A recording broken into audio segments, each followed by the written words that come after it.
Great opportunity for a young program to measure up against a national championship caliber team. Playing to this level should fuel their play, and they haven't shied away from competition yet this season, playing Denver to a one-goal game and beating a 5-1 at the time Boston University team. Opening face-off between Petey LaSala, one of the best in the country, and Cole Brams, who's won 55% for the Utah Utes. And LaSala wins it for Virginia. And the Cavaliers will attack. Doc Sakin lost the ball, and it's picked up by Sammy Combert, 19 in black, sophomore out of Flower Mound, Texas. And Utah with its first possession offensively. And Miles, one of the things we'll see, you look up and down this roster, it's not Long Island kids, it's not Massachusetts and Central New York kids, as that shot is saved by Alex Rode. They pluck guys from all over the country. Yeah, these non-hotbed kids, they play with a chip on their shoulder. They're used to competing against some of the best players from the more known areas. Ooh. Matt Moore is from a known area outside the Philadelphia area. And that is his 23rd goal of the season to give Virginia the early 1-0 lead. This is a senior making a big play to start the game. It's tough. They're guys that getting their legs under themselves. Jared Connors, one of their best players in transition. Matt Moore. Shot selection was a little bit shaky, coach said. This is a great shot for a senior to open up the scoring, get his team flowing, get the momentum on their side. You mentioned Connors, one of the best long stick middies in the game. Another assist for Jared Connors.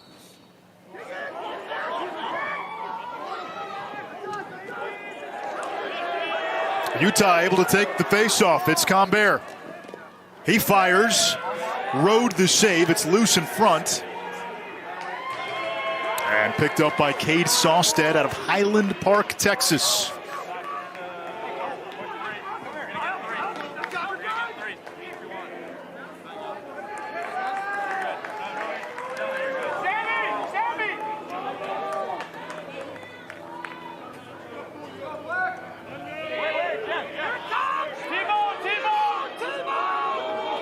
Virginia sets up on attack. Here is Connor Schellenberger, highest scoring freshman in Division I. In goal for Utah, Zion DeCesare, sophomore out of Henderson, Nevada. Schellenberger preventing the turnover. Jeff Connor had a 4-goal game last weekend against UNC, the best game of his career. He's got the short stick matchup. Has been much more accurate this season. Schellenberger checked by Rylan Lemons, a captain who started with Utah when they were a club program. And that's warding off on Connor, so it'll be Utah ball.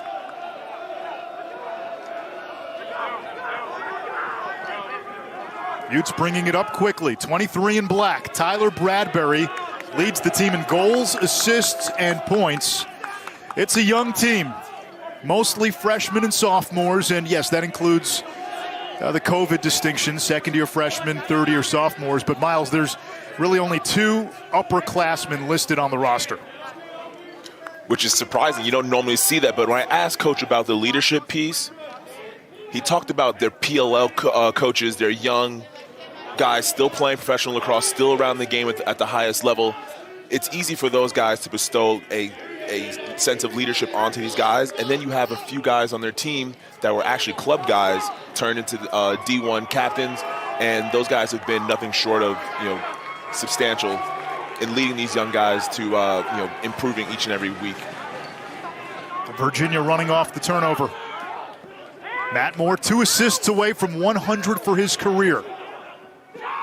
Feeding the crease. Bauer denied. DeCesare, the big save, right on the doorstep. And Utah able to get past the Virginia ride. We'll see how hard Virginia rides today. Bounce shot and a save by Rode. That one off the stick of Jared Andriella, a 4-sports standout in high school: soccer, track, lacrosse, and basketball. although Utah hasn't had any success on their first 3 or 4 shots, I like the aggression. They're taking it to a team that just played 2 nights ago, understand their legs are a little bit fresher. It's a great time to attack early in this game. And Matt, Utah knows they're undermanned. This is a bantamweight now fighting a heavyweight, but if you're going to have a chance to catch Virginia, it's going to have to be early. Here comes Dixon, snaking around, feeds it back to Cormier, looking for Laviano. Out of bounds to Utah, so a little sloppiness on the last 2 possessions from Virginia.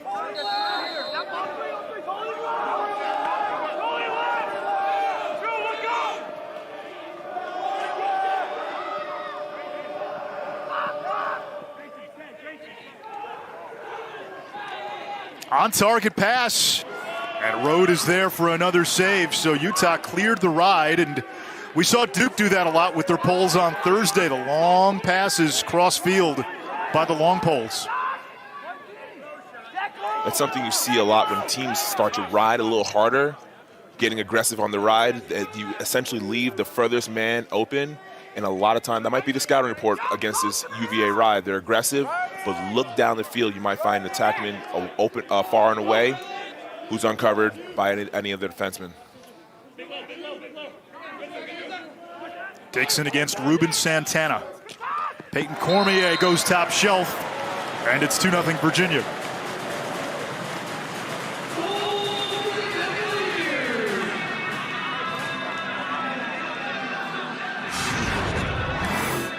Xander Dixon, this is a great hard dodge from somebody who's able to create for himself and create for others. Peyton Cormier, a known finisher, someone who can score from the inside and out. On that post, looking directly at the 6x6, that's a great shot, great selection.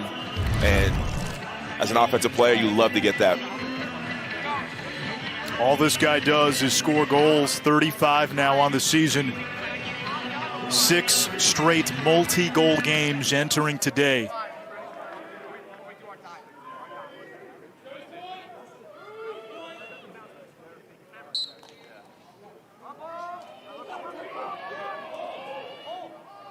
Utah battling at the X, making it a scramble, and it's Connor off the wings.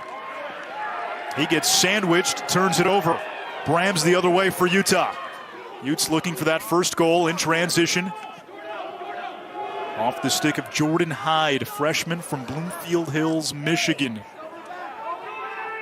You can go over and back until that shot clock hits 60. Once it hits 60, then you've got to stay on the offensive half of the field, and I think that's where the inadvertent whistle may have come in. It'll stay with Utah. 80-second shot clock on change of possession, and you can go over and back in the first 20 seconds.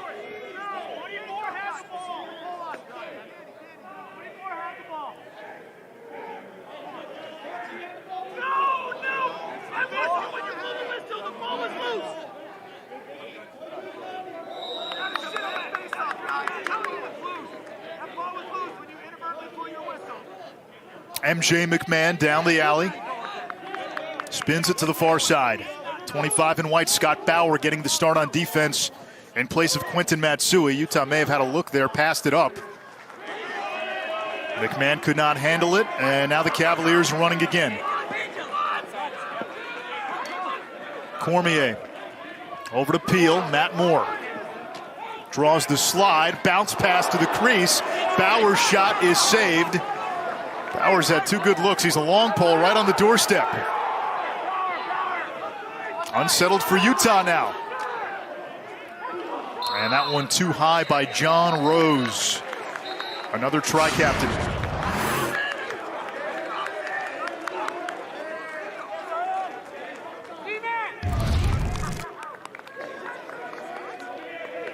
A flag is down. Miles, when those long poles miss those shots, especially from close range, you guys give them a hard time on the sideline? Of course. You don't get any closer than that. I know it's probably a lot easier for a long stick to score from distance just because of the trajectory of the shot. It's tough for goalies to see the shot come out. But right then and there, you got to bury that, especially as a defenseman getting that close to an opportunity like that. Man-up opportunity for Utah. 46% on the season. A Utes team that played 2 weeks ago and coming off a big win for this program. Double overtime, 12-11 win against Boston University. Bradbury back to the wing. And now Bradbury again. Sends it up top.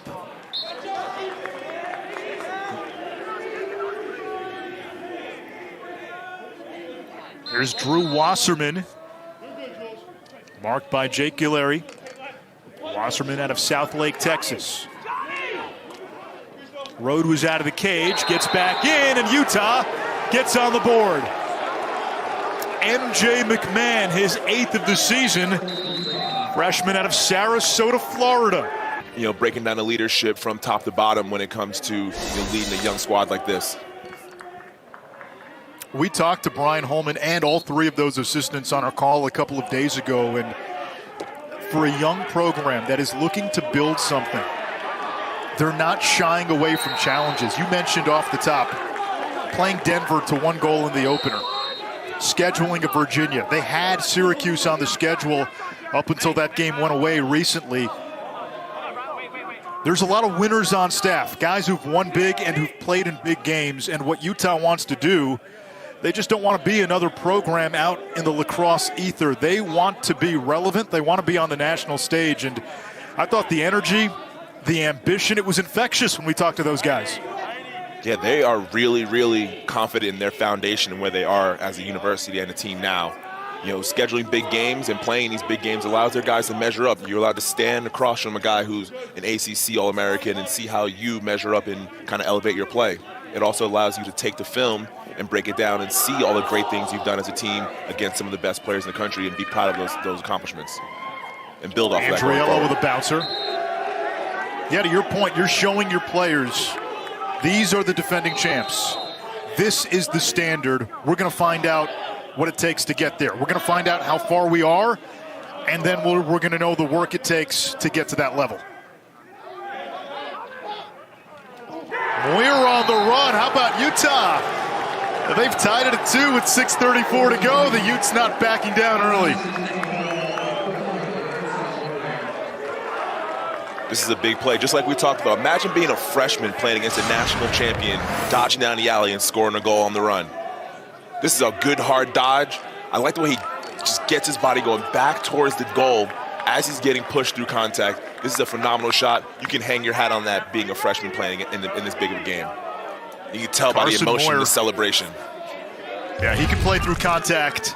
Box background, a Hill Academy product, a Canadian who played for Brody Merrill.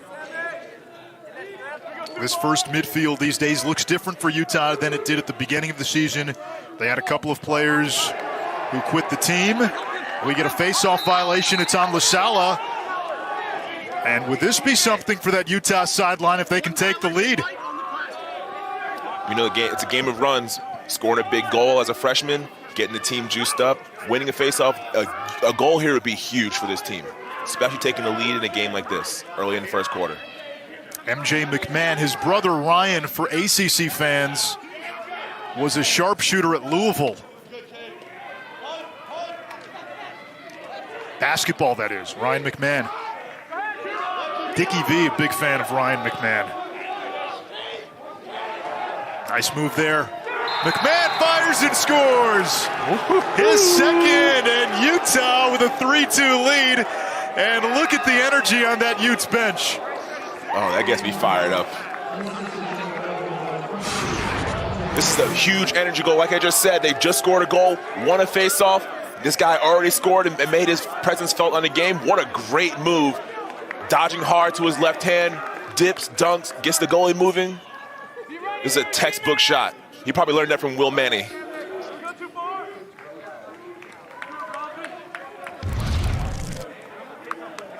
If you're Utah, right, stop the fight right here.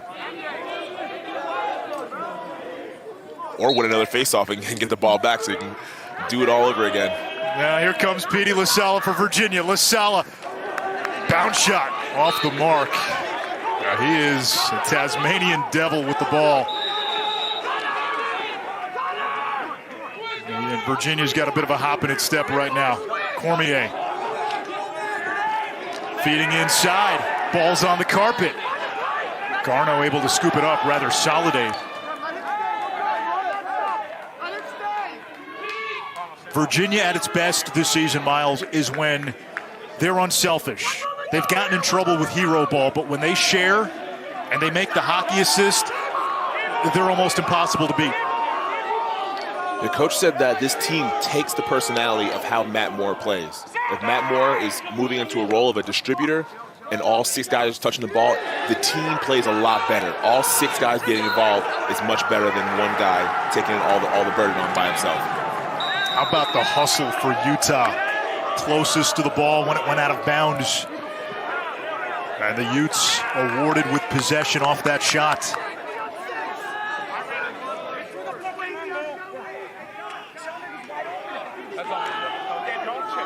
Brian Holman is thinking, if we can get through this quarter tied or with the lead, you're going to bottle up this film and show it to every prospective recruit. I'm sure this will land a lot of big time recruits, hotbed or non-hotbed. I love the coach's comment about he'll take a guy from Mississippi as long as he's the right guy to be a Ute. You can tell they're playing with energy, they're playing with juice. I got a text from Will Manny last night. He said, hey, we're going to be ready. We may not have the talent yet to compete with Virginia, but we're going to play hard. Speaking of hard, Coach Holman just ran 3 suicides up and down the sideline. He's all fired up. He's back in his old haunts, ACC country. Now, Lars Tiffany's not happy. The sloppiness continues by Virginia. Utah fires and scores! Hello! Josh Rose, the Atlanta, Georgia native. 4 unanswered by the Utes.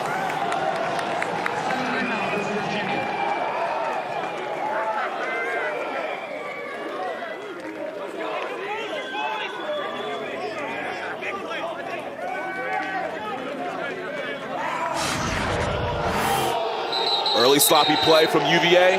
They're still shaking off the cobwebs. This Utah team is bringing energy to this game. Full speed down the alley, lefty on the run. He's fired up. The guys around him are fired up. Rylan Lemons, the tri-captain. Brian Holman telling us he put on about 20 pounds in the offseason and looks like a Navy SEAL these days.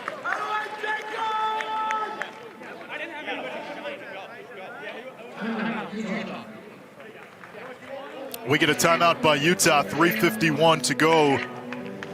In this first quarter, the Utes up 2 goals on the last team to win a national championship, Virginia, in 2019.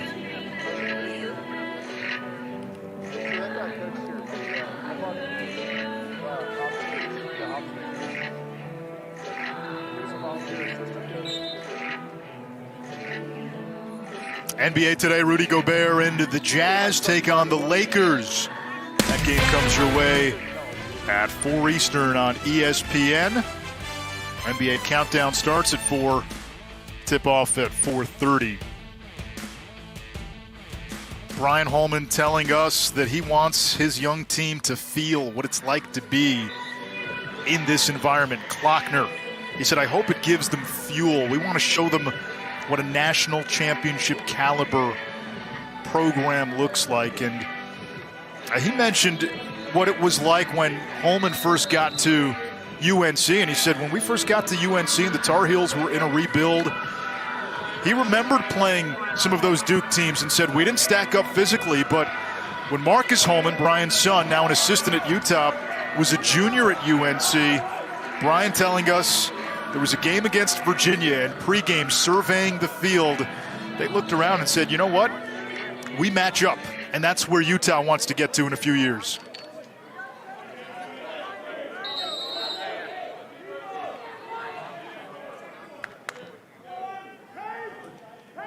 Andriella, part of that midfield, a Raleigh, North Carolina native. Working on Fox. Quentin Matsui, 22 and white in there for Virginia. Shot and a save by Rode.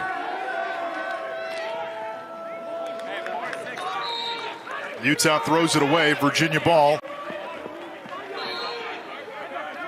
I think one thing to notice on that possession defensively and right before the timeout, UVA is starting to be a little bit more aggressive on the ball and pressing it on the adjacent. You may not be able to see it on the screen, but UVA is going to start bringing pressure to the ball and allowing their athletes to be athletes in the sport of lacrosse. Attacking the ball, putting a lot of pressure on it, make Utah make mistakes.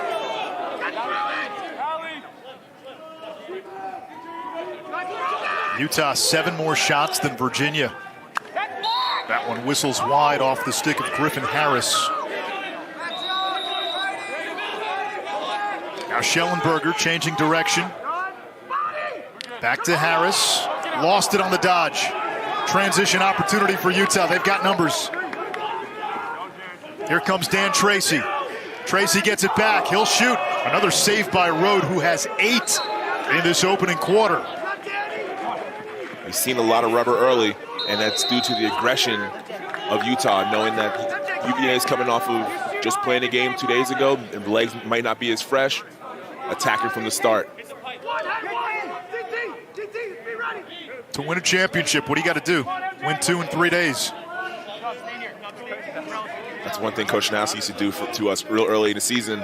We used to play 2 games in 3 days or back-to-back games. It's just getting those guys acclimated to playing in a tough environment where you're winning an ACC tournament, which obviously isn't going on this year, but being able to play back-to-back games or 2 games in 3 days is what's going to be necessary for you to win a national championship. Over and back. Matt Moore still sitting on 98 career assists. If he gets 2 today, he'll become the 5th Cavalier in history with 100 goals and 100 assists in a career. Michael Krause, the last to do it. Also on that list, Danny Gladding, Steele Stanwyck, and Kevin Pelkey. Pretty good company.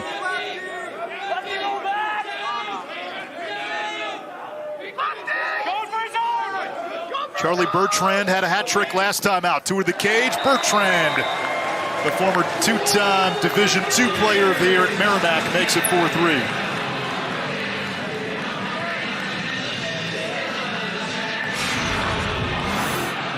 Simple razor pick at GLE, force the defense to communicate.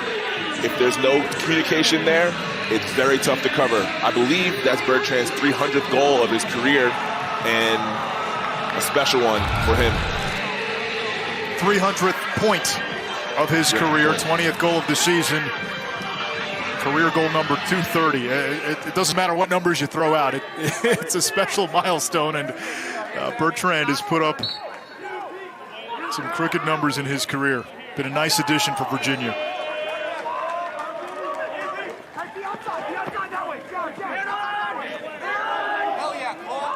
Face-offs even at 4-piece. Carson Moyer. Turnover on Utah. Here comes Virginia looking to tie in the final minute of quarter number 1. A flag is down. Cormier. And Virginia will go man up. Flag 45. Delay game. Heads up play, buddy. It'll go both ways, I promise. I guarantee you. It'll go both ways. Miles, this is an area where Virginia will need to be better. The man up has been underwhelming this season. And it's also a great opportunity for them to tie this game going into the second quarter, getting some momentum. Maybe that'll be the energy that they need in order to kind of knock the cobwebs off, dust the shake the legs out, and getting back to that typical UVA offense that we see week in and week out. More probes from up top, looking for Cormier. It was tipped. 13 seconds to go on the man up. 46 seconds to go in this first quarter. 4-3 Utah, not a typo. Cormier from Schellenberger. And turned away.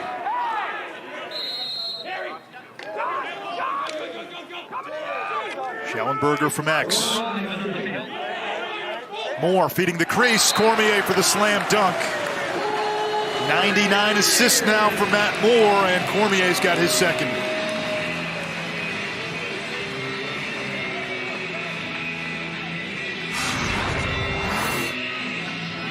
Coach said this is when the UVA offense is at its best. Their best offensive player distributing the ball, being unselfish, and making his teammates better. On the first go-around, this look was open. They didn't get it. Matt Moore stays patient, sees it again, throws it to his best goal-scoring option for an easy dunk.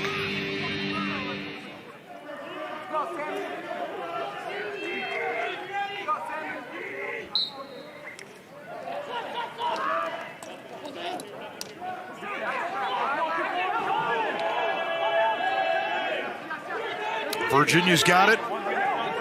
Final 15 seconds of the first quarter. Can the Cavaliers retake the lead? They led 2-0, then 4 straight from Utah before Virginia tied it. Moore. It hits the carpet. Utah's got it.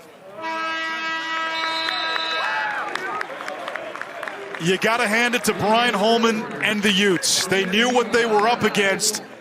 But for the first 15 minutes on the road in Charlottesville against the reigning national champions, the third-year program, the Utah. 14 Utah shots on goal. Alex Rode, 8 saves in that first quarter for Virginia. Face-offs, which have been a big advantage for Virginia this season. Only 5-4. And listen, Petey LaSala has taken most of the face-offs this year for UVA. The assumption was if this game went the way we thought it would, LaSala might be on a pitch count. It might be a cameo, but with the game far from decided, LaSala's still in there for Virginia. Violation on Utah.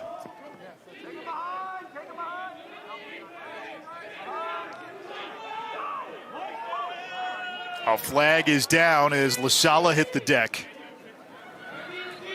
So a man-up chance coming for Virginia, 1-for-1 on the extra man.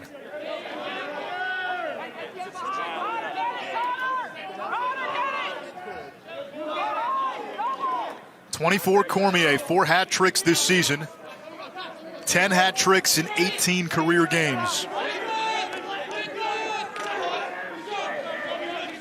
Cormier plays it to X and Schellenberger. Looking to go topside on Tracy, now the inside roll. Schellenberger can't get that hand free, turns around, the exclamation at the end of the question mark.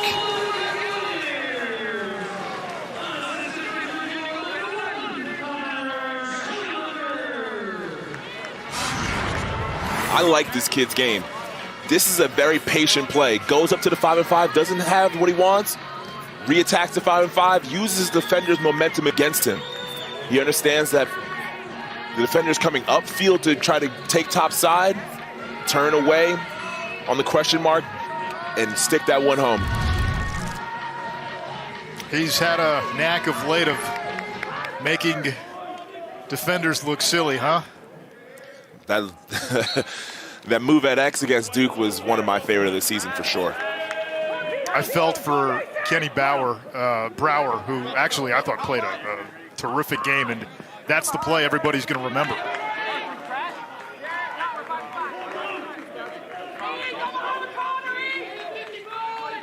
(5-4) Virginia after the goal by Schellenberger.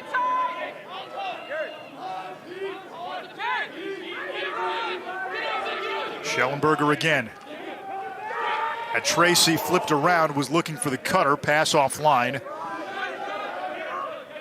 Jack Simmons getting some run. 3 career goals for 12 and white. Lars Tiffany told us he'd try to use some more personnel.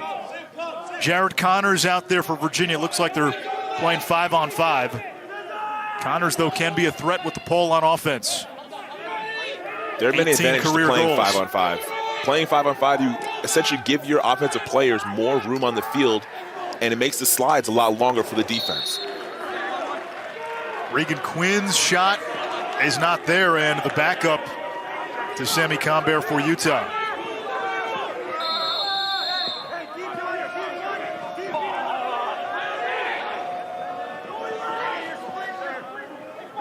DeCesare sends it downfield, a chance on an empty net, and Utah scores. Jordan Hyde ties the game at 5, and Miles, I want to see a goalie assist. We didn't give an assist to JT Giles Harris the other night. DeCesare deserves an assist because he made that play happen. It's a great, great outlet pass. It's gotta be a lacrosse move, right? The scouting report against the aggressive ride is that the furthest man away from the ball is going to be the man who's open. Teams are taking their chance by chucking the ball down the field, and we've seen 2 games in a row where defensive players have made money passes on the line right to the attackman, and it's resulted in a great goal, a momentum-shifting goal, and a goal that's huge for their team. Zion DeCesare, sophomore from Henderson, Nevada, came to Utah from Salt Lake Community College. Big tennis player, and he always wears a long sleeve shirt for every game. That's his jam. Here's Lasala. Petey, yard sale. And Virginia called for playing without a stick, so Utah gets it back. We asked Brian Holman, what's the plan against Virginia's ride? He said simple, make saves, get it out quick. DeCesare last time did exactly that. He got it out real quick. The offense can't set up the ride if the ball is pitched out faster than they're able to get acclimated to what's going on in front of them. By the way, they did not give Zion DeCesare an assist. I know Hyde made a lacrosse move downfield, but that goal doesn't happen without the pass from the goalie. Inside roll, Peel.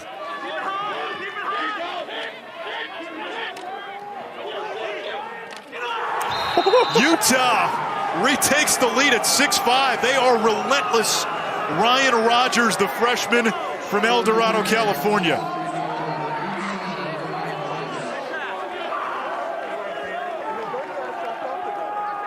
I mean, Virginia fans might be having UMBC flashbacks right now. Ryan Rogers, a guy, when you look at his stats, he doesn't have much game experience. Played in just 6 games this year. That doesn't matter. Stepping up against the defending national champion, shoving off a few cross checks, put one in the back of the net. I know that's got to feel good for a young guy like him.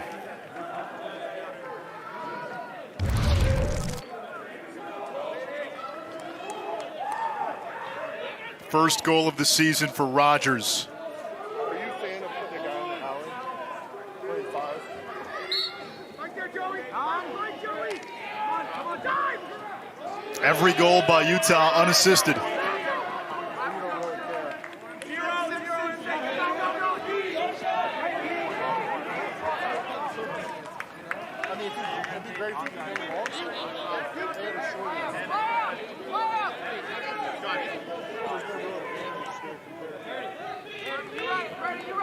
When you see a lot of unassisted goals, the tendency is to then slow down your slide, slide, so that you make the offense beat you by ball movement. But you know, a lot of times it's just you're beating one guy, another guy comes, and you're just making a strong lacrosse play in order to make a play for your team.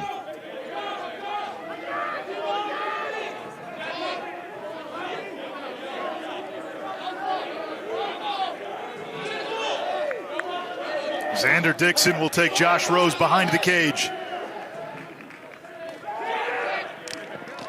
Dixon's got an assist today, lost his man, feeds inside to Laviano, who ties it at 6.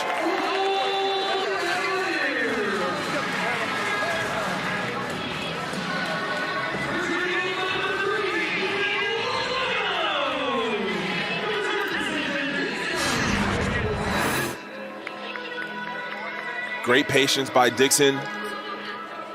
Uses great change of direction here. Laviano, such a great off-ball movement. Just slides behind the head of this defender. Keeps his stick open, kind of pauses right in front of the net so he doesn't get too close to the crease, keeping his angle, and he's a deadly finisher inside. As good as they get. 2 years ago, Laviano led the ACC in goals. Had 9 goals in that NCAA tournament run for Virginia 2 years ago. Here's Lasala. Now he lost the ball from behind. Picked up by Schellenberger, saved DeCesare. And it trickles in. That one's got to hurt for Utah.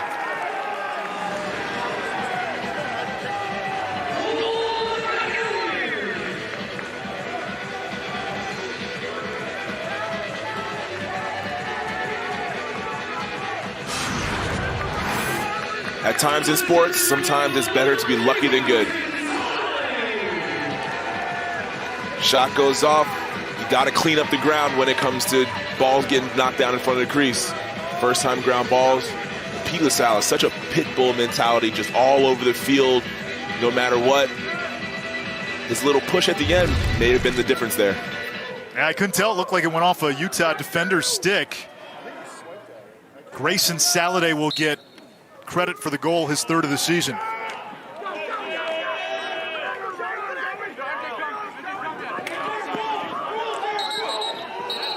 Virginia's won 7 straight faceoffs. We get a whistle.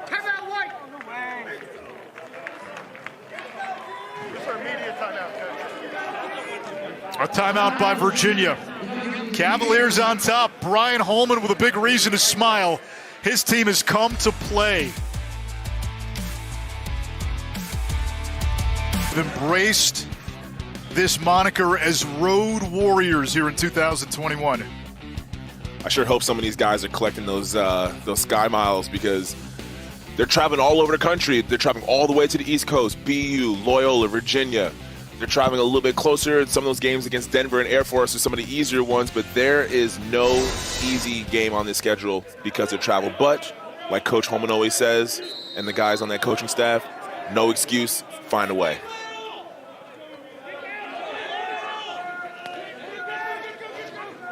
Matt Moore, 1 assist from 100 for his career.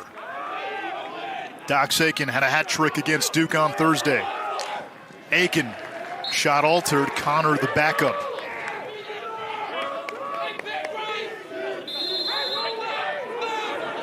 Moore sets the pick. Moore hits the deck, no flag.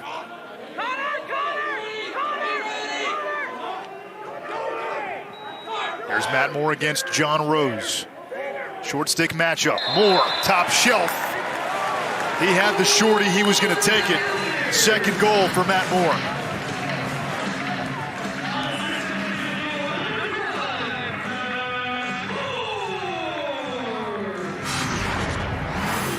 If you're the Utah defense, you have to support the ball more here. This is a senior attackman, a guy who's played in a lot of big games, scored a lot of goals, facilitated a lot of assists. You have to support the ball here. He's going to take this matchup 100 times out of 100 times, and that's just a ball player being a ball player.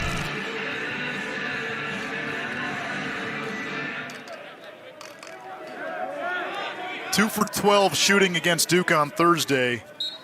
In the game against Carolina, he was sublime. 2 goals, 6 assists.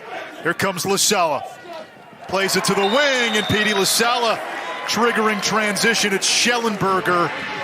When LaSalle's winning faceoffs, it's instant offense for Virginia.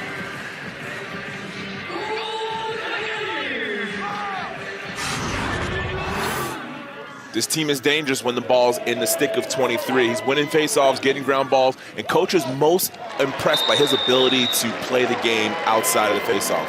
You can't just put him in the categories of Fogo. He gets the ball for his team. He makes plays. He's aggressive. He sets his guys up for easy dunks. 6th assist of the season for LaSalle, who also has 7 goals. After T.D. Erlin, if you had one face-off to win late in the game, I'm not sure there's another guy I'd want other than Petey LaSalle. Especially because he wins the right face-offs. Not only does he win the majority of them, facing off at almost 70% this season, but he wins the ones late in the game. He gets better as the game goes on.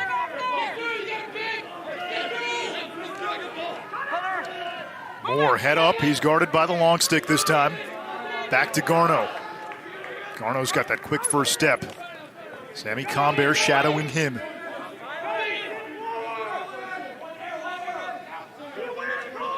Dixon against Josh Rose. Dixon's got 2 helpers.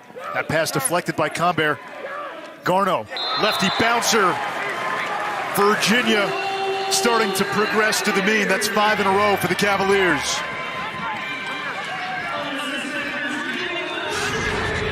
Momentum on UVA's side. They're winning the face-offs. They're getting the good looks. Their guys are dodging hard. Good roll back here and strong shot when you see the opportunity. That's a great skip off the roll. Oh, tough for the defense. Gets the stick on the ball, gets a stick on the stick. That's just a strong play coming across back to the middle for a great shot by Peter Garner.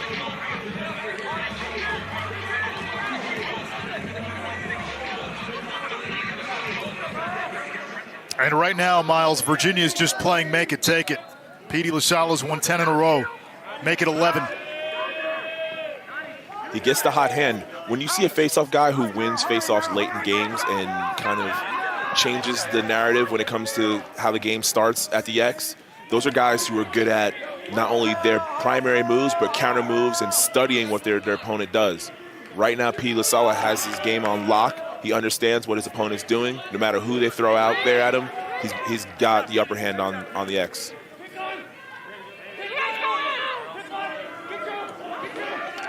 Here comes Schellenberger. Left-handed shot skips wide. The backup there for Virginia. Regan Quinn will trigger. Cavaliers going deep into their bench. Quinn, number 50, Connell Kumar out there as well. Schellenberger over to Quinn. Save to Chessery. There's Laviano, such a tenacious rider.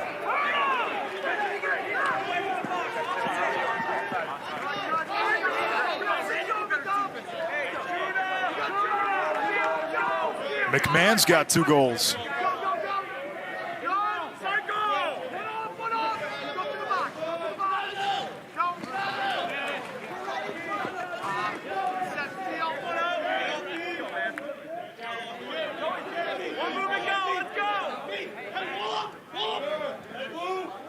Moyer, Andriella, and Brandon Wilson, the midfield for Utah. Canada, North Carolina, and California. We can only consider one of those really a hotbed. Andriella plays it back. This is Wilson. He was the hero with that overtime winner against Boston University 2 weeks ago.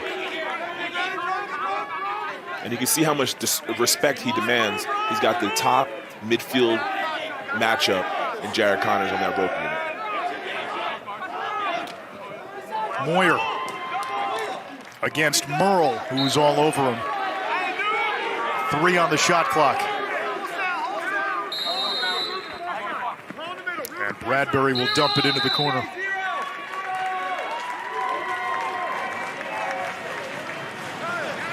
That morning espresso might be kicking in for Virginia right about now. Takes a little bit to shake it off, especially you were just on this field about 36 hours ago. They look like they're back into their normal form.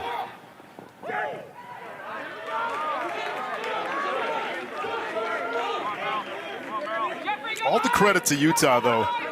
The first 20 minutes or so of this game just turned into a billboard for this program. I remember being a young recruit, watching my team play before I got there, and games like this were always, ones that you would circle on the calendar, sit down, get on the couch, turn on ESPNU, and make sure you were seeing, kind of envisioning yourself playing in these big games. And I think that any kid who has any aspirations of playing at Utah, they're fired up about the way the first 20 minutes of this game went, and they could see themselves possibly playing large games of this magnitude. Utah, part of the western frontier of college lacrosse. Laviano on the doorstep, and that one trickles in. 2 for Laviano, 6 straight for Virginia. It's 11-6.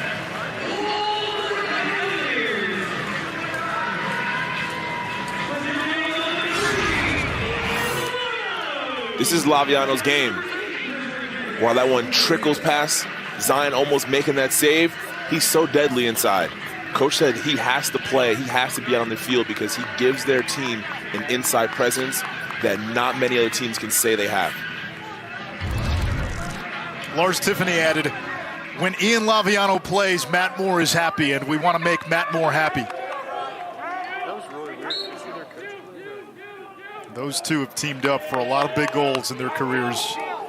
Go back to the semifinal last year against Duke. Moore to Laviano for the game-tying goal late. And then the game winner in double overtime to send UVA to championship Monday 2 years ago.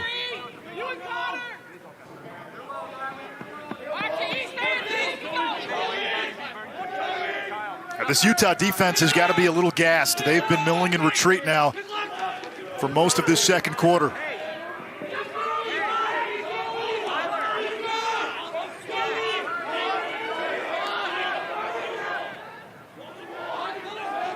Schellenberger feeding Dixon, save to Cesare.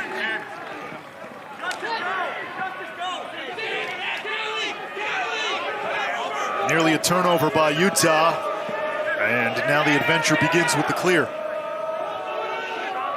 When you look at this Utah team, they don't look like a third-year program. While they have the majority of their team underclassmen, they're playing like they're older players. I think they're taking the leadership of this coaching staff, a lot of young guys, but the way they're playing, making plays, small plays, picking up ground balls, being strong with the ball, throwing the ball to their goalie, breaking out, clearing the ball with confidence.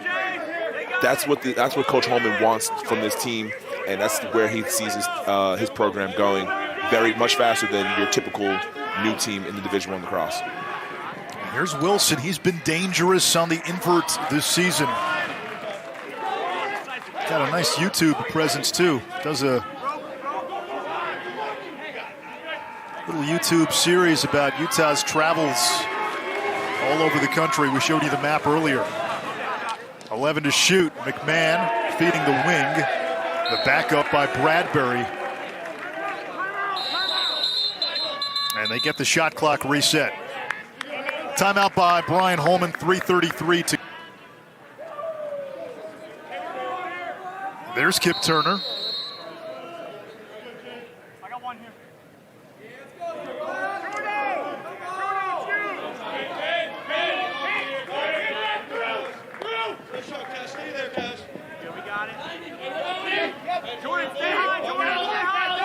Here comes Rogers. Bounces off of Peel. Rogers has a goal today, his first of the season. Jordan Hyde now. Second on the team in goals. He's a lefty.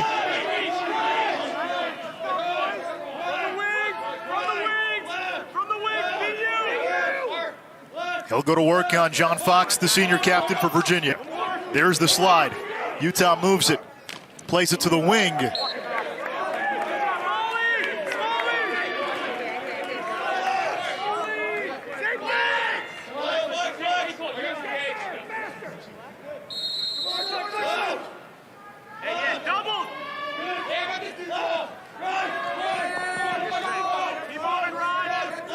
Hyde looking to get free from Fox. Fox slips.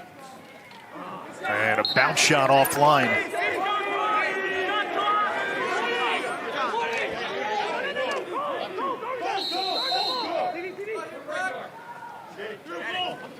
Bradbury circles around. Wilson, the bouncer. Road is there. Miles, the scouting report on Road, especially after watching Thursday's game, seemed to be shoot low. Yeah, and Utah has gotten great opportunities. They're drawing slides, they're moving the ball, and they're getting great shots.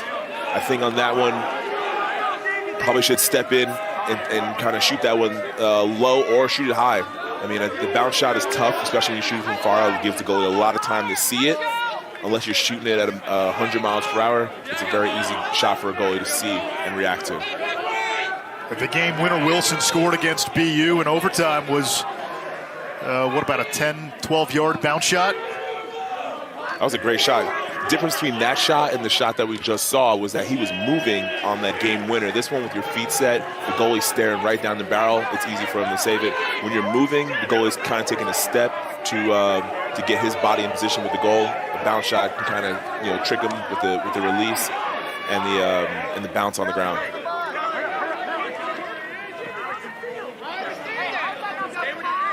How much of that is part of your pregame routine, finding those spots on the field where you feel, okay, if I hit this spot, I can get a good bounce? And every offensive player before the game, you got to check out your environment.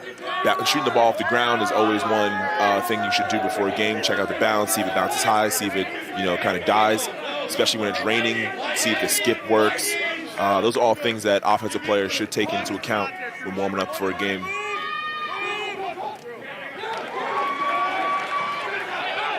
Jared Connors with the cause to turnover.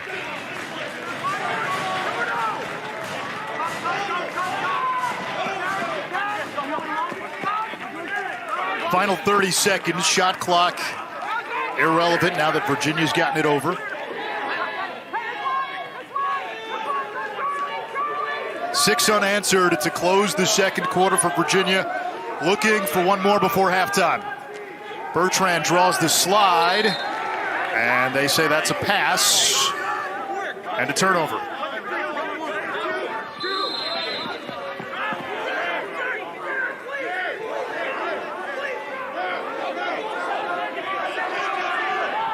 Here comes Wilson, 4 seconds. Puts one on Cage. Rode is there for his 11th save. And that brings us to halftime. Brian Holman's Utes battled. Some reps here at face-off now that they've gained some momentum and getting him some playoff experience going into the later part of the season. Utah played so well in that first quarter, tied at 4 with Virginia. If you're Brian Holman, what was your message to the team at halftime? I think they should kind of harp on the things that they did well. They played aggressive, they brought energy, and they played without fear. They looked like a team that belonged in this game. If they can kind of get back to who they were in the first 20 minutes of this game and channel that energy, get that juice going again, I think they could be successful and make a run here in the second half.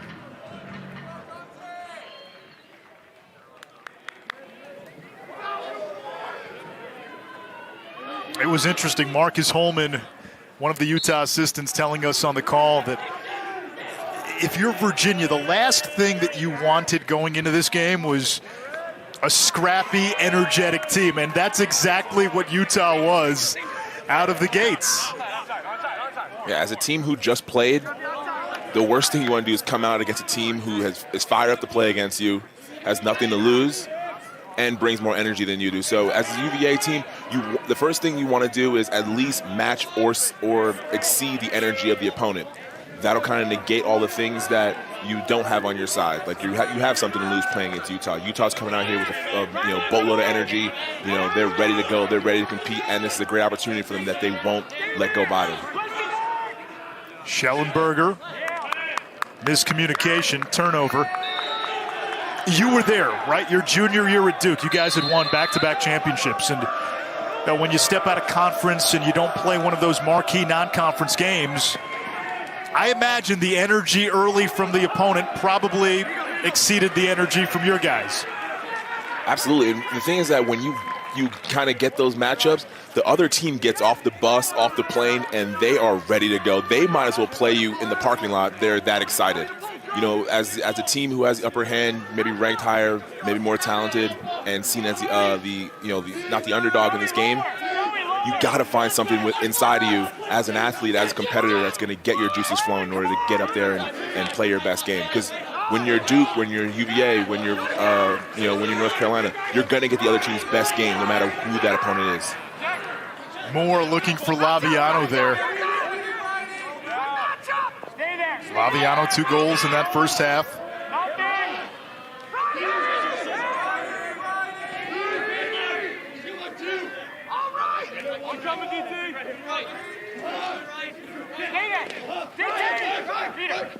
Moore head up looking to pass. There's Doc Aiken against Combert. Aiken scores, it's 12-6.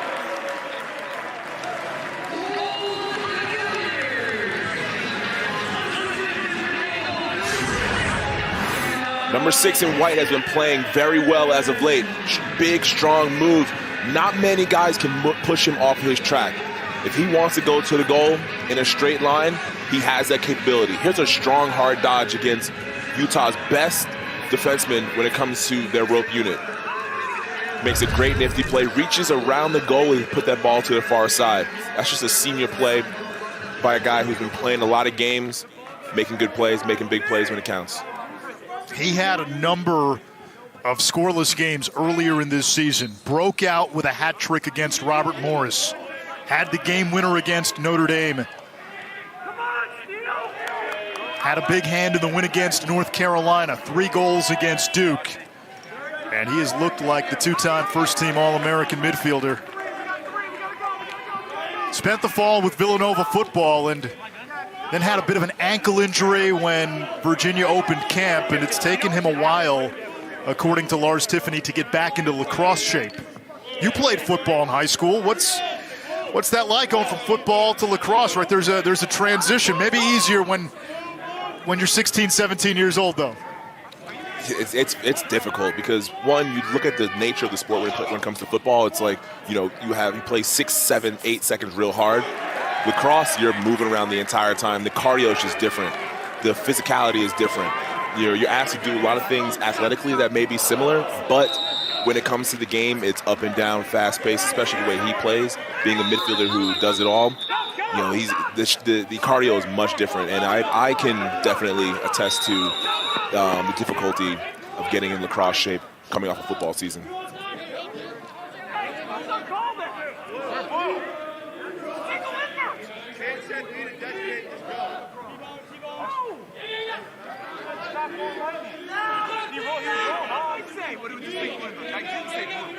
After today, Virginia only has 1 more game left before the postseason.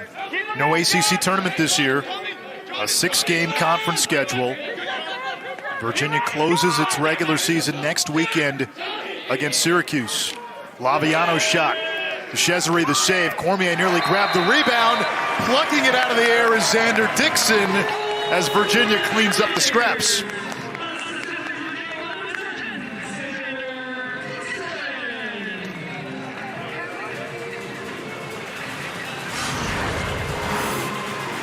Defense, you got to support the goalie, especially on rebounds. Got to clear the crease. Xander Dixon, opportunistic position. Sees the ball, gets the ball, makes it count, puts in the net.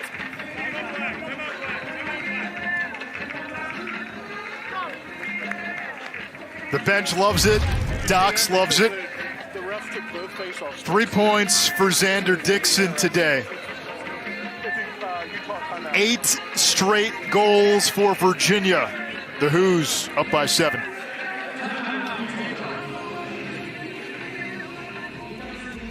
Colts 5 lead early in the second quarter. Lars Tiffany was hooting and hollering for most of the first quarter and the early part of the second quarter. He can rest easy now. Virginia scored 8 straight. They've got a 13-6 lead. Utah, as we mentioned, a third-year program. They want to test themselves, play the best. They haven't backed down from any opponent, willing to schedule anybody. They knew what they were up against today. They feel long-term this is going to be an experience that benefits what really is an extremely young roster. Here comes Chris Merle.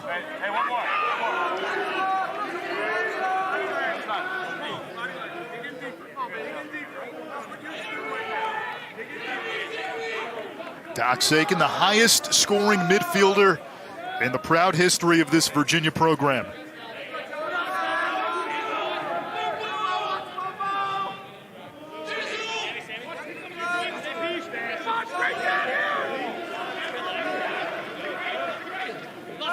Jeff Connor gets the pick for Moore.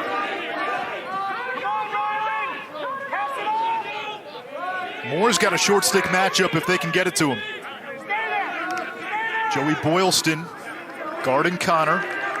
Boylston, a civil engineering major. Coaches told us he looks like an ACC defender, 11 in black. 6'4", 204 pounds from Charleston, South Carolina. Moore with a skip pass.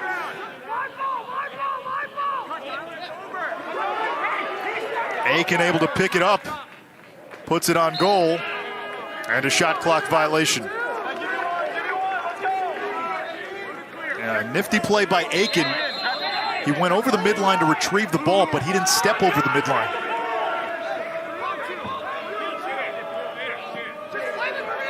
Dan Tracy, 30 in black. One of only 2 players on the roster, along with grad transfer Harrison Nye, who are not listed as freshmen or sophomores. In the words of the judge from My Cousin Vinny, these 2 Utes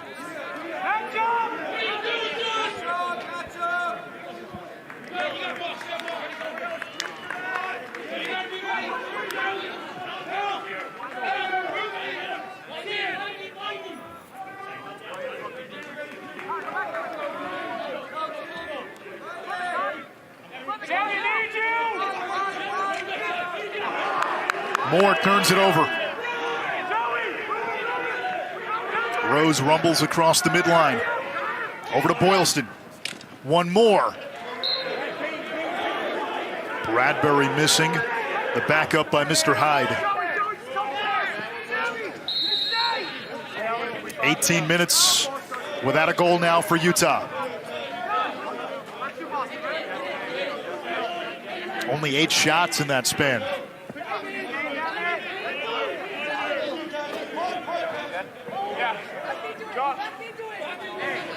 Rogers spins it over to MJ McMahon.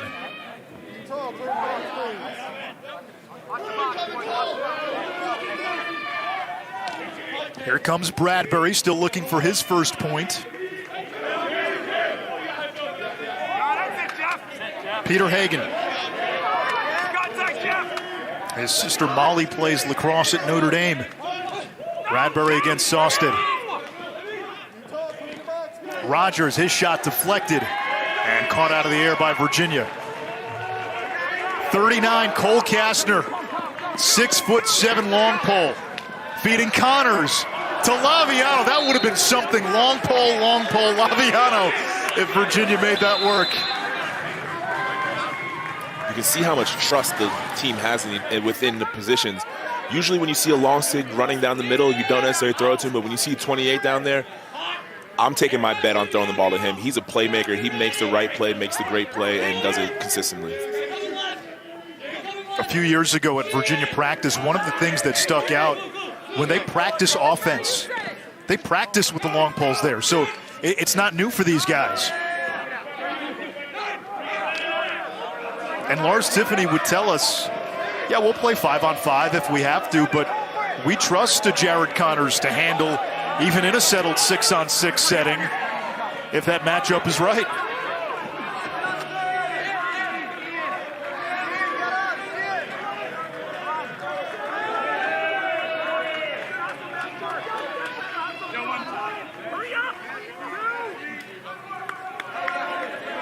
Miles, look at the reach of 39, Cole Kastner. I mean, that's Colossus with a lacrosse stick.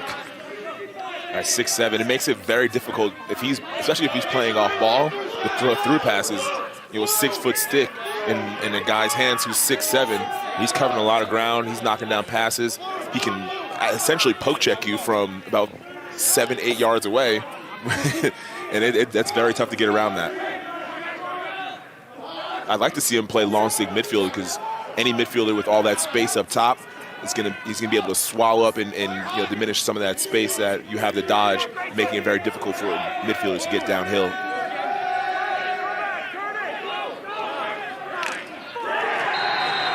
Utah ending the scoring drought. A flag is down.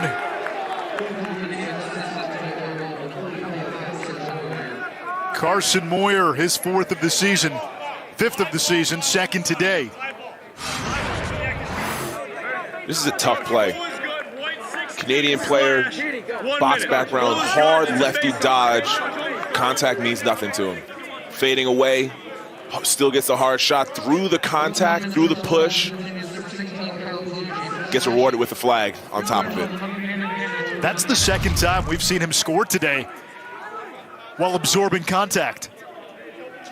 When you look at any Canadian player, they're used to being under duress the entire time they're playing, especially playing in a small setting like box lacrosse. You're shooting through checks, you're catching the ball in traffic, you're doing a lot of different things that you don't necessarily do on a play-by-play basis outdoor. So that's just second nature to him. He's used to those plays. Petey Lasala is down and he lost his stick. Man up for Utah, 50 seconds. At what point, if you're Virginia, do you start thinking, all right, Petey, you take the rest of the day off? I'm sure right after that play, I'm sure Coach will probably start looking down the bench, seeing what guys have been playing well in practice, what guys have been doing good things as reserve players, and rewarding those guys with some playing time, give those guys some rest, especially after playing 2 days ago. Mr. Hyde, Jordan Hyde with the man-up goal for Utah. That's 2 straight for the Utes. It's 13-8. The Utes again, some of that energy that they had back in the first quarter, playing hard off the face-off, rewarding their team with the ball on offense. This is a simple step down from a guy on the wing, left-handed player. You dream about shots like that.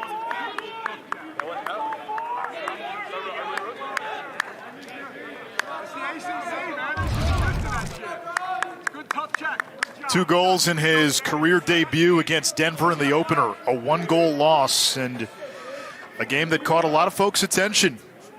First game of the year for Denver. Utah had a game, or rather, was the first game of the year for Utah as well, January 30th.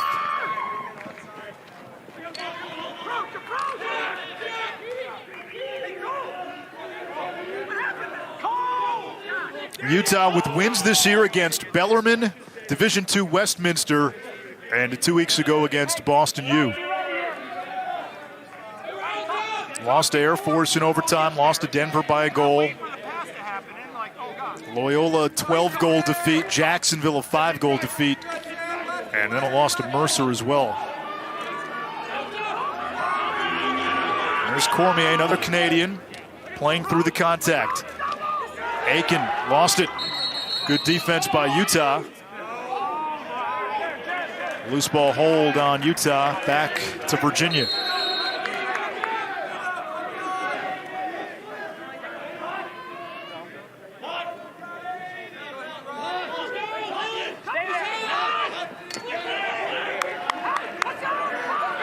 Regan Quinn having trouble with it. Utah scoops it up. Unsettled chance for the Utes. Bradbury over to the doorstep. Moyer couldn't handle it and rode out of the cage. That's a great defensive play by UVA. They baited Bradbury into throwing the pass when he hadn't committed the defenseman to him. Kind of hedged, got back, allowed them to essentially play even on a transition opportunity that Utah had.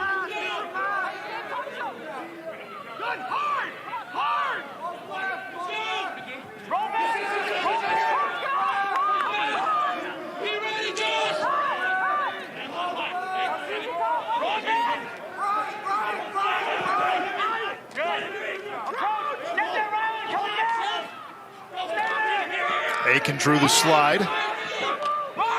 Has the short stick matchup now. Help coming.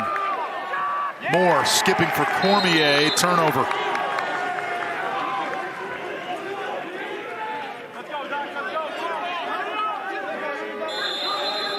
$15 turnovers for Virginia.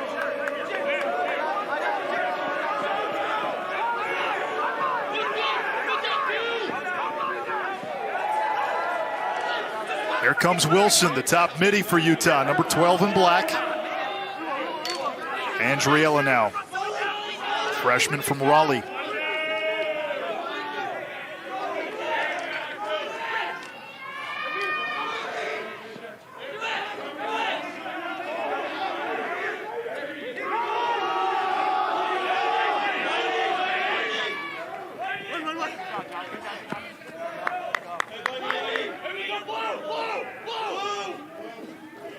Wilson on the invert, lost his man.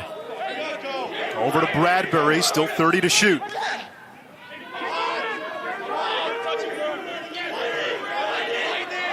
Bradbury against Merle.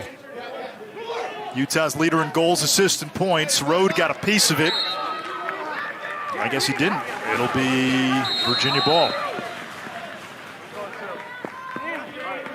13 turnovers now for Utah.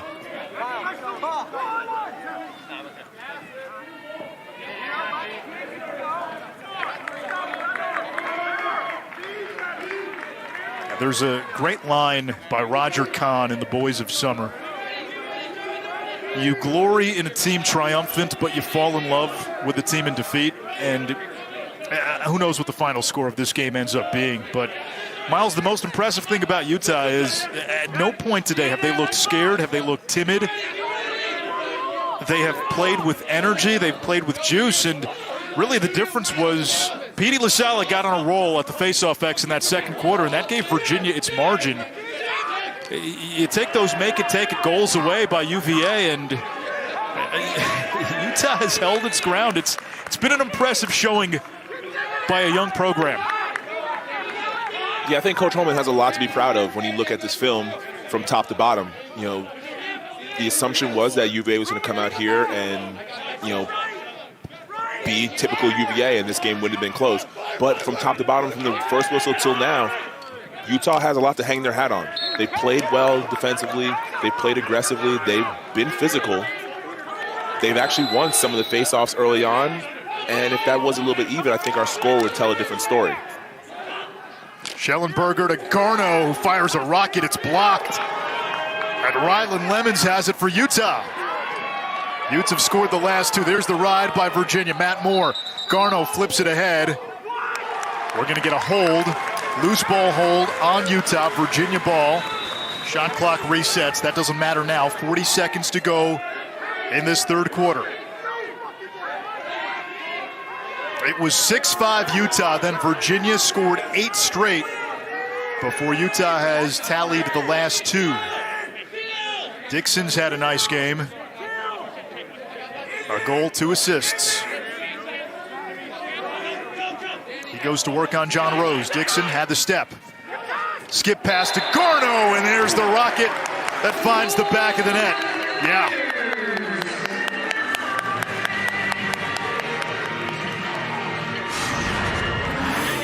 Xander Dixon, the ability to create for himself and for others. He gets his ball to Garno. Garno is an exceptional midfielder. He can shoot the ball from deep, and he can shoot it on the run. He puts the shot from range on display there. 2 goals today for Garno, 6 multi-goal games on the season. When Virginia won it all in 2019, Miles, they didn't really have depth of scoring. It was the top 6, Ryan Conrad. This year there is depth of scoring with Bertrand and Garno, the emergence of a Jeff Connor, and the versatility of a guy like Xander Dixon. That's super important, especially getting to the later part of the season. When it's time to prepare for your opponent, it's much more difficult to have to prepare for 8 to 10 guys on a scouting report than it is to just do 6. You know, Virginia comes through with a team that is talented head to toe, and a lot of teams would be, very hard pressed to find one person to look at. We go to the fourth quarter in Charlottesville. Xander Dixon, a 4-point afternoon. Utah's fought, but they're down 6 to the number 3 team in the country.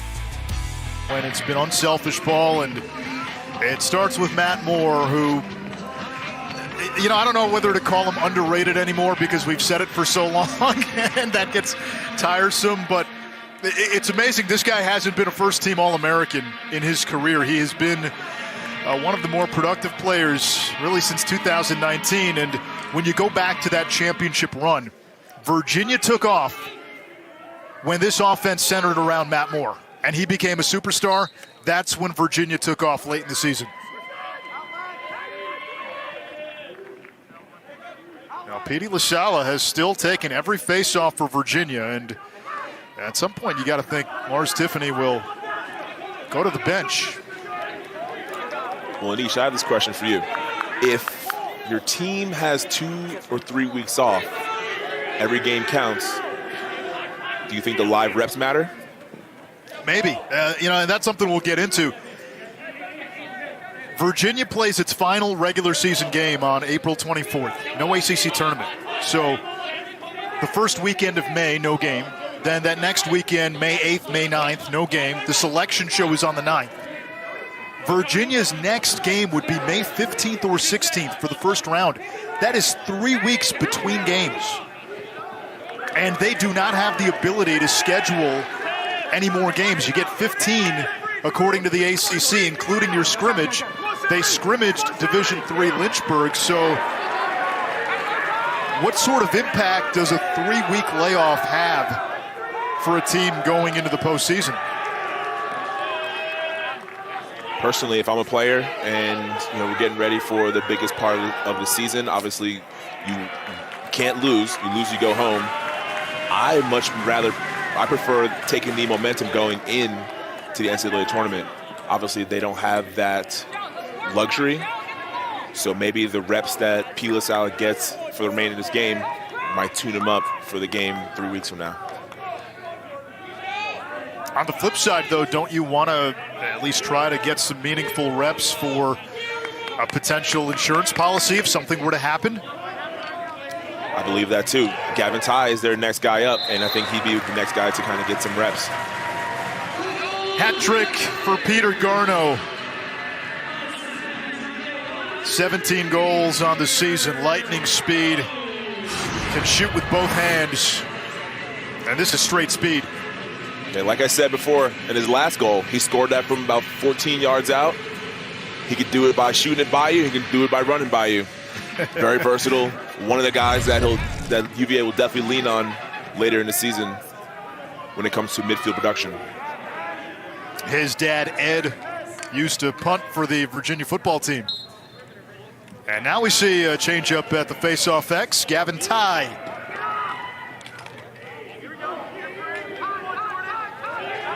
Utah, with its wings, wins the draw. Harrison Nye, grad transfer from Division II Westminster, getting his master's in finance at Utah. Westminster College, right in Salt Lake City.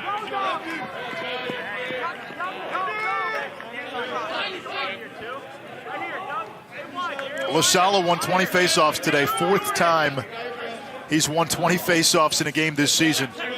No other Virginia faceoff man has won even 3 or had 3 games with 20 or more faceoff wins in a season. That's unbelievable, just to get down there and face off 20 times, let alone win 20 draws for your team. Won 11 straight at one point. Really, that turned this game.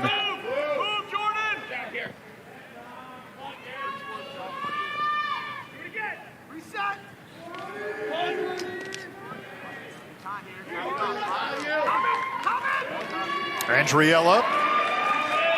Saladay forces it loose. Miles, I've been most impressed with LaSalle in the games against North Carolina and in the win against Notre Dame, where he won the majority of draws, and both of those teams have two-headed monsters. Tucci and Tyre at UNC, Gallagher and Leonard at Notre Dame. It's clear that he does his homework. Teams are going to send out 2 different guys, 2 different styles. They're going to be doing 2 different things. He is able to negate or do his thing. He's able to do what he does best, and if that's not working, he's able to counter those moves. Now, playing against two-headed monsters is one thing. I think that also allows him to be better as the game goes on. Schellenberger's got a hat trick.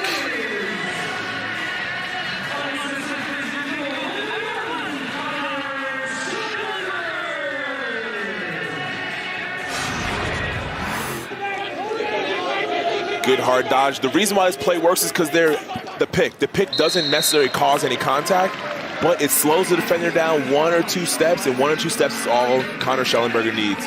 He puts that ball to the far pipe, rings it off both posts, doesn't get more accurate than that. He redshirted last year despite being the #1 recruit in his class. Team leader in assists and points entering today.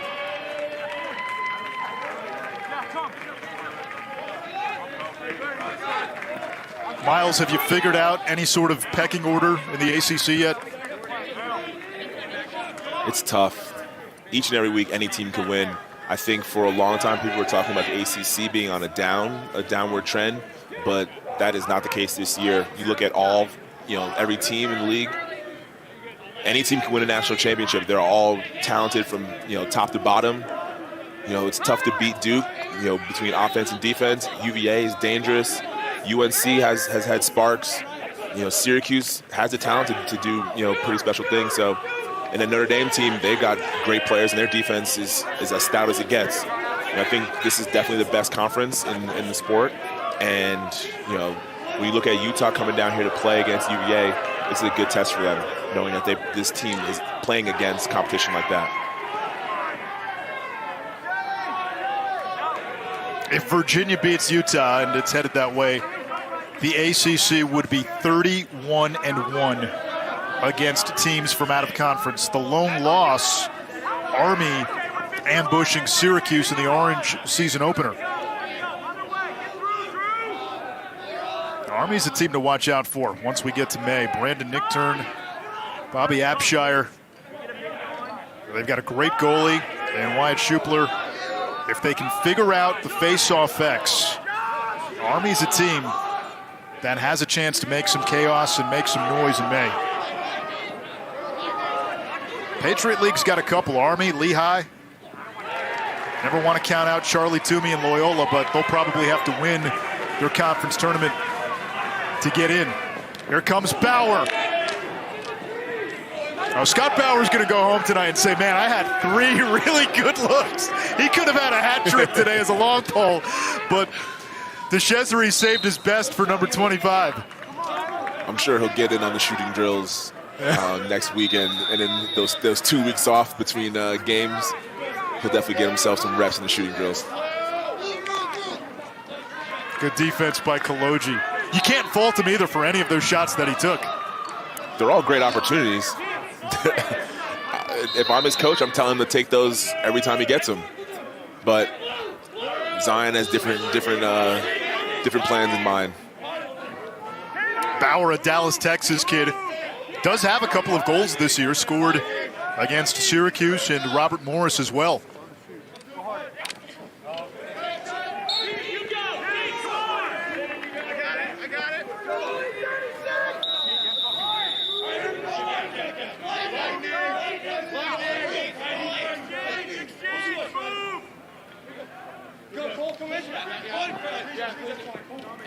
Hagan misses. This Utah team cites its 5 pillars: humility, honesty, passion, gratitude, and trust. And Brian Holman said the subtitle to those 5 pillars, no excuses, find a way. It's awesome that Coach Holman's trying to build a strong foundation and culture with this program. That's the first and foremost when you want to build a great Division I program from scratch. He's got a lot of club guys, a lot of young guys, freshmen, sophomores, only 2 seniors. You have to build a great culture in order to be a winning team and a winning program. A few years ago, I was out in Utah to cover a BYU football game, and coming out of the airport, stopped to see Brian Holman and his team in Salt Lake City. This was in the fall, and this is just when Utah was getting started. And I remember Brian Holman gave me kind of the tour of their infrastructure. They've got an amazing field. The setting is picturesque with mountains in the background. Hopefully next year, when they start sending us back out on the road again, we can do a game at Utah, because that is something that visually lacrosse fans would love to see. But I was more taken aback by more blown away by just the expectations Brian Holman had for this program at the outset. He said, this is no 10-year plan. This is no slow build. He said, we want to be a championship weekend team in 4 years. Now, you have a pandemic and everything that went along with that. That's going to mess up your timeline a little bit. But they were investing in strength and conditioning, in nutrition, and Miles, the model that they really liked was Yale. How Yale has become this players program as Aiken scores, but emphasis on nutrition and getting guys in the weight room and developing players. And you could his slickness and his first step that separate him from the pack. Buckle up, fireworks in the Dome on ACC Network at 3 p.m.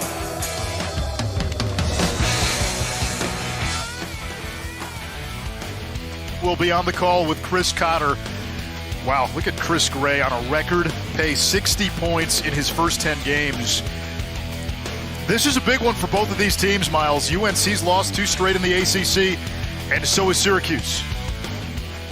It's the battle to not be in the bottom. Both teams are fighting for their their resumes there going into the tournament here, and it's just such stiff competition. Syracuse has to play this game and then play UVA next week. Not trying to look ahead, but it's very hard to as an athlete. You want to win every single game, and every outing is a chance to kind of boost your resume in order to play in May. Virginia emptying its bench here. Jackson Appelt's got the ball.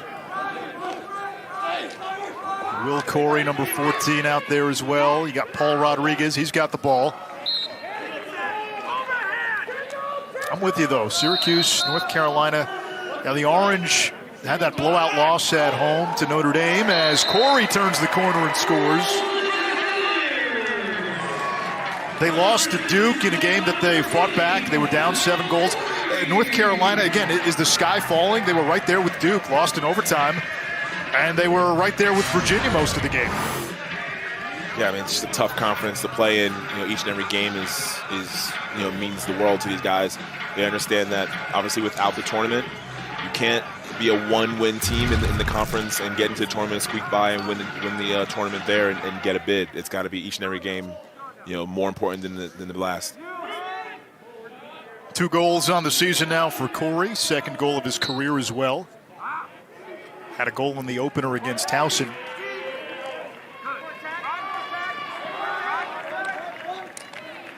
Ryan Pride, 46, lost his stick. And here comes Utah.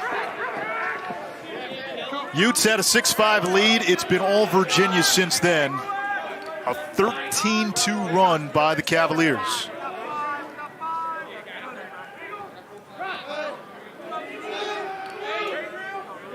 What are your biggest questions for Virginia as they head into their final regular season game and then the postseason? Can they find consistency? Is it going to be all 6 players working together on offense, or is it going to be one guy trying to do more than he can handle? With Matt Moore, coach said that the offense takes the personality of the game that he shows up to play. If he wants to be the shooter and take poor shots, UVA is going to suffer. If UVA is going to be dodging, moving the ball, and then getting the ball on the backside to some of their better players, then it could be a successful team. Another goal for Moyer. He's got a hat trick today. Bobby Gavin in goal now for Virginia. Once again, a good, hard left-handed dodge. That's just a great shot.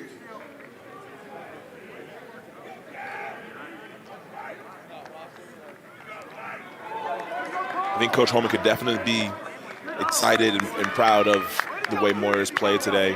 He's been their spark for the goals that they have scored. That's his third for the day. He's done it in many different ways, shooting through contact, shooting on the run. But nonetheless, the way he's been playing this game from the start all the way into the fourth quarter, with confidence, playing with speed, playing with strength, playing hard, it's definitely something that coach should be proud of when watching this film.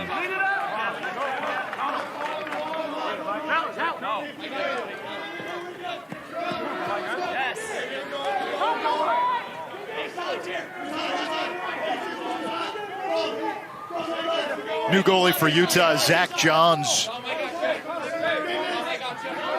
He started the opener against Denver. He has started 5 games this year. Was sensational against the Pioneers. Stopped 16 out of 25 shots. He began his Utah career when the Utes were still a club team. And the joke amongst the coaching staff was, when they first got there, he couldn't do a pull-up.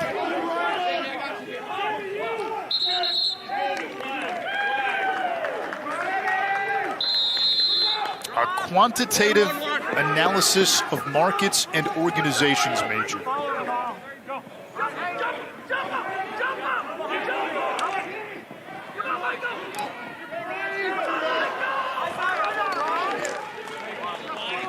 Gavin in goal for Virginia. San Diego, California, Torrey Pines High School. Started against Army and Loyola this year as a freshman when Alex Rode was unavailable. Lars Tiffany likes his future. Said he's so naive. He sometimes doesn't know how important the moment is. He said you'll see him smiling in goal sometimes.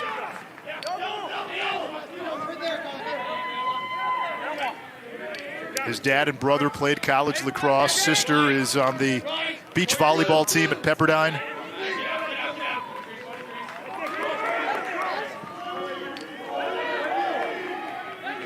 Also a big cryptocurrency guy, I'm told. I think a lot of people are big cryptocurrency guys these days.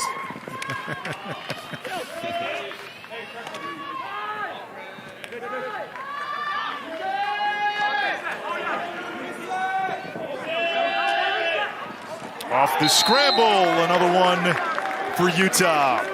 Andriella's 5th of the season.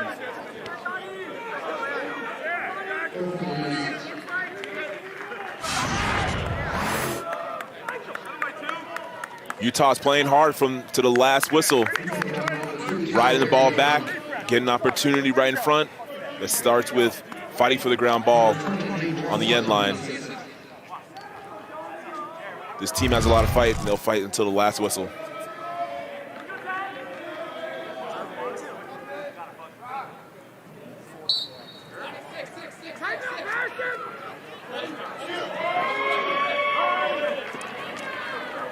Gable Braun wins the faceoff for Virginia.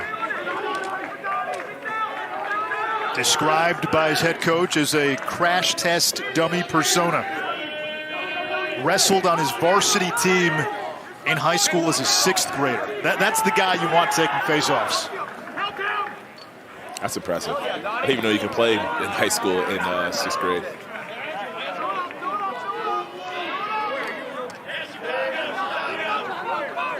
Imagine being a 6th grader wrestling against somebody who's 18 with facial hair.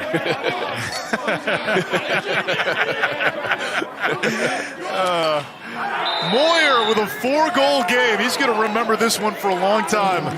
This is definitely what you can hang your hat on. Second-year freshman from the Hill Academy, where he played for the great Brody Merrill. 4 goals for Utah.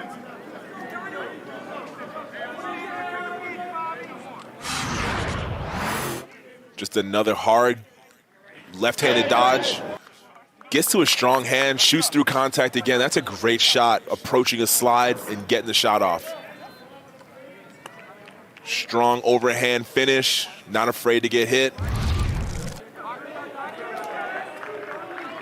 Coach Holman has a good one in 45.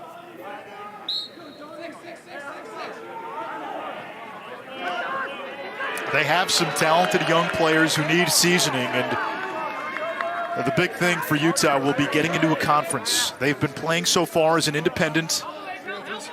Next year, Utah joins the ASUN. Utah will play in that league with Air Force, Bellarmine, Cleveland State, Detroit Mercy, and Robert Morris. And Brian Holman was telling us they've been close on some recruits, and recruits will say, well, Coach, I want a chance to go to the NCAA tournament. That's a hard sell when you're an independent.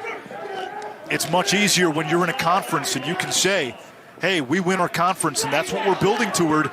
There's an AQ and a path to the NCAA tournament. I was thinking about this as the game grows, right? We're at Utah now. Who do you want to see add a program next?